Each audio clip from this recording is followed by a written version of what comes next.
নওগাঁর মান্দায় পরানপুর হাই স্কুলের প্রধান শিক্ষকের অপসারণের দাবিতে বিক্ষোভ করেছে শিক্ষার্থীরা। বৃহস্পতিবার 11 সেপ্টেম্বর স্কুল মাঠে প্রধান শিক্ষক আব্দুল ওয়াহেদের মোটরসাইকেলে আগুন ধরিয়ে বিক্ষোভ করে শিক্ষার্থীরা।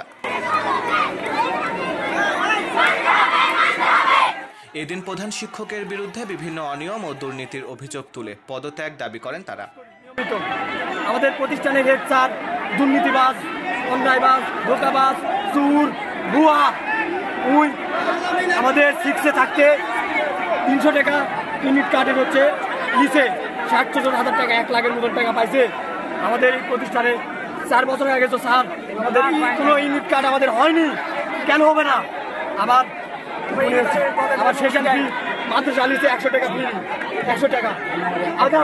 আমাদের এখানে 350 টাকা করে ফি লাগে, বাকি 250 টাকা করে কোনটি যায় স্যার? এতগুলো স্টুডেন্টের সব জবাব চাই। আগে আমাদের দাবি ছিল 3টা, এখন একটাই দাবি, আর পদত্যাগ না করা পর্যন্ত আমরা যাবো না। এই